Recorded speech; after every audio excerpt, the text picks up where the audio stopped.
Жогорку кеңеште курут жеп боюнуп олтурган аял талкууга алынды. Бүгүн 30-июнда Жогорку кеңештин жыйынында жаңы кодекстер боюнча мыйзам долбоору каралды. Курманкул Зулушевдин артында олтурган аял курут жеп боюнуп отурганы социалдык тармактарда талкууга алынды. Булак медиа центр. Эл чындыкты билсин.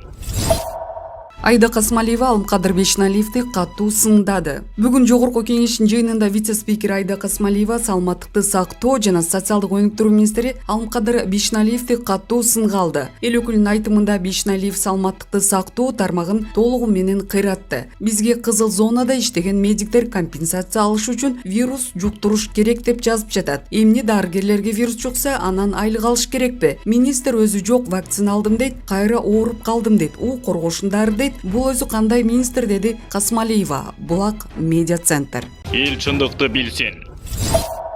Зулушев: Кыргызстанда мыйзам долбоорун кыргызча жазган юристтер жок экен. Жазык процесстик жана кылмыш жаза кодексинин долбоорлорунун үстүнөн иштеген 70 юристтин бири дагы мыйзам долбоорун кыргыз тилинде жаза албайт экенбиз. Бул тууралуу башкы прокурор Курманкул Зулушев Жогорку кеңештин жыйынында билдирди. Анын айтымында мыйзам долбоор жазган юристтердин тобу мамлекеттен акча албай күнү-түнү иштешкен. Көрсө бизде Кыргызстанда кыргыз тилинде мыйзам жаза алган адвокаттар жок экен. Биринчи орусча жазып, андан кийин мамлекеттик тилге которуш керек экен, деди Курманкул Зулушев. Жаңы кодекстердин долбоору биринчи окууда каралат. Булак Кадам медиа. Эл чындыкты билсин. Качып кетпейт. Депутат баш прокурордун Бабановдун жазасын алмаштырууну суранды. Депутат Кенжебек Бокоев генералдык прокурор Курманкул Зулушевге кайрылып, Өмүрбек Бабановду жазага тартуу чарасын өзгөртүүгө көмөктөшүп коюуну суранды. 30-июнда Жогорку кеңеште өткөн жыйында баш прокурорго кайрылып, анын калыс боло турган үмүт артып жатканын айтты. Сиз Садыр Жапаровдун, Камчыбек Ташиевдин, бизнес спикер Талант Мамытовдун судьясы болуп турган кезде саясий чечим кабыл алып, аларды актагансыз. Азыркы тапта мыйзамдардын аткарылышы көзөмөлдөп жатасыз. 80 депутат Бабановду жазага тартуу чарасын өзгөртүү боюнча ходатайствага кол коюшту. Бир айдын ичинде бир да жолу сурак өткөрүлгөн жок. Алгач камакка алып, андан кийин айыптоого негиз издешүүдө. Тергөөчүлөр жазалоо чараларын жана прессингди колдонуп жатышат, деди Бокоев. Анын айтымында мындай көрүнүш Зулушев судья болуп турган кезде деле бар болчу. Бирок бир да тергөөчү же прокурор мыйзамсыз иш козгоп же айыптагандыгы үчүн камакка алынган жок. Бирок 300гө жакын адамды соттор жыл сайын актап чыгышат. Мамлекеттик каналдар Өмүрбек Бабановду каралап жатышат. Ошондуктан сизге жана президентке кайрылып, маселени жеке контролго алууңарды суранам. Ал 4 жолу депутат болуп, 2 жолу вице-премьер-министр, премьер-министр партиянын лидери болгон. Аны менен сиз Жогорку кеңешке келдиңиз. Эмне үчүн аны үй камагына чыгарбай жатышат? Качып кетпейт го, деди депутат. Зулушев жазага тартуу чарасы тууралуу чечимин сот кабыл алат деп жооп берди. Тергөөчүлөр иш бүткөндөн кийин гана бизге материалдарды алып келишет деп Зулушев кошумчалады. Булак Кактус медиа. Эл чындыкты билсин.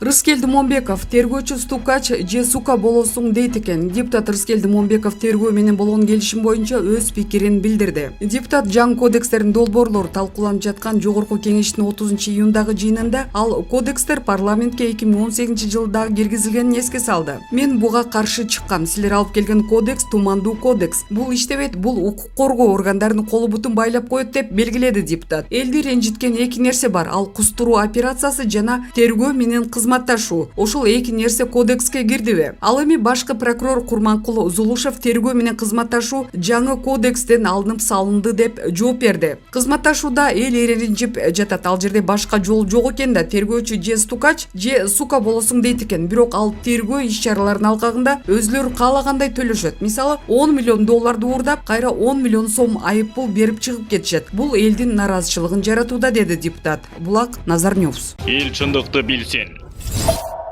Путин түз эфирде жарандардын суроолоруна жооп берүүдө. Орусиянын президенти Владимир Путин түз эфирде жарандардан келген суроолорго жооп берүүдө. Путин өлкөнү башкарган жылдардагы 18-чи түз эфири болуп калмакчы. Орусиянын мамлекеттик телеканалдарынан көрсөтүлгөн эфир аркылуу президент жарандарды тынчсыздандырган жана кызыктырган суроолорго жооп берүүгө даяр экенин ишарат кылат. Бул жолу Владимир Путинге 1 миллионго жакын суроо жана кайрылуу түшкөн. Алардын көпчүлүгү коронавирус пандемиясы менен күрөш, вакцинага байланыштуу суроолор экени белгилүү болду.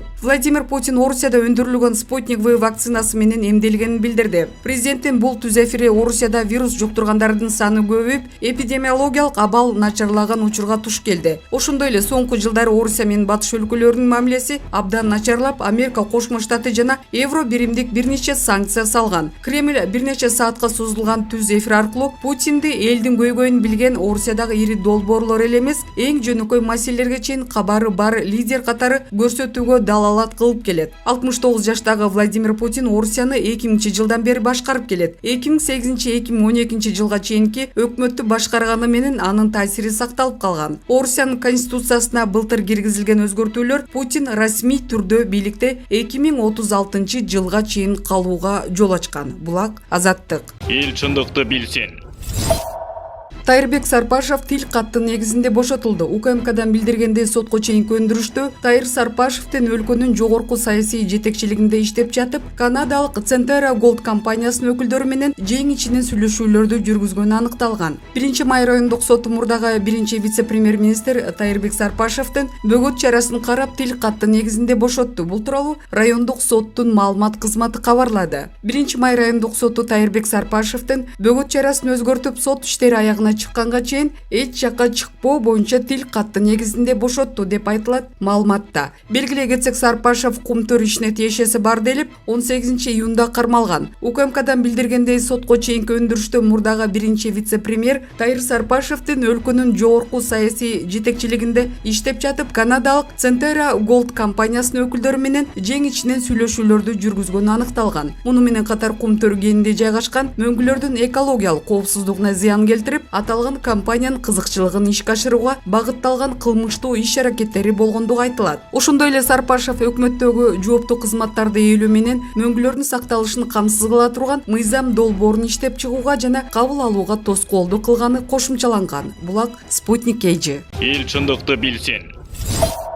Кылым аферасына айланган кумтөр мафиясын ким түзгөн? Чөнтөк президент Аскар Акаевди Кыргызстанга алып келип, андан кийин эл аралык деңгээлдеги аферист Бирштейнди таап келип, алардын жардам менен премьер-министр Назирдин Исановдун көзүн тазалашып, андан кийин кумтөр алтынын калашынча майкандаган жазуучу Чыңгыз Айтматовду баары билгени менен ачык айткандан жиркенишеби. Бир чети советтик системадан, коммунисттик партиядан өч алган эл душманы мамлекетти элди талкалап жатканын карапайым кыргыздар түшүнө алган эмес. Жөн гана анын кооз сөздөрүнө ишенип, улуттук баатырга айлантып алышкан. Ал кезде ким ачуу чындыкты айтса, аны келисөө катары санап коюшкан. 1995-жылы Республика гезити аркылуу 2 жолу Зайнидин Курманов бир жолу кайрылуу жасап, Аскар Акаев менен болгон былыктарын четин чыгарганда жооп берүүгө аргасыз болгон. Берген жообунда Кыргызстан, кыргыз эли ага керек эмес экени айтылган. Мурда пенсионерлердин арасында кезек күтүп, жазуучулук гонорары менен жан сактап жүргөн жазуучу чөнтөк президент аркылуу акчага, алтынга ээ болуп Кыргызстанда жашабай калган. Өзүнүн маани мазмуну жок чыгармаларын миллиондогон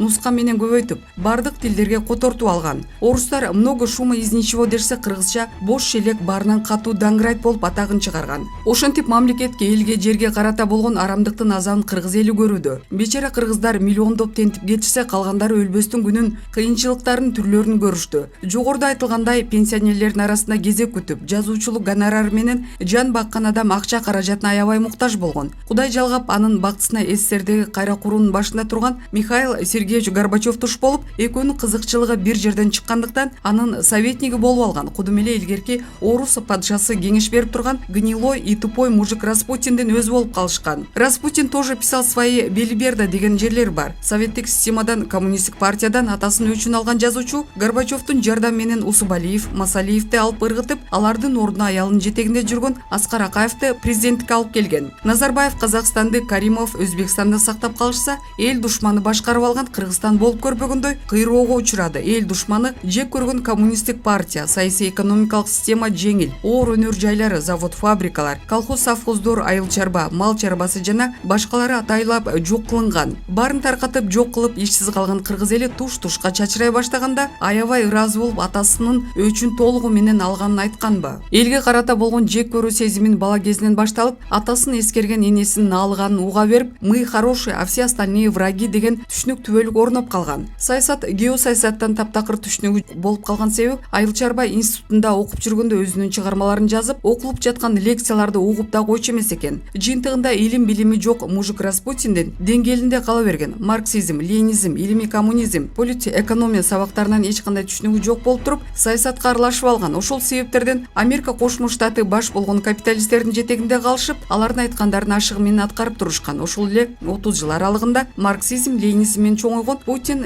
Си Цзиньпин саясат, экономика, идеология, геосаясаты капиталисттер караганда жүз эсе өйдө билген улуу державаларга айланышты. 30 жылдан бери капиталисттер орноткон өзүн өзү жок кылуу системасын аткарып коюп жүрө берген. Эл душмандары Кыргыз мамлекетин оор абалга алып келип, Кыргыз элинин шоруна калышты. Ошондуктан эл душмандары жазага тартылып, катачылыктарга жол берилбеши керек. Кыргыз бийлигине элин, жерин сүйгөн патриот адамдар келишип, тазалануу процесси жүрүшү зарыл. Булак Арбакейчи.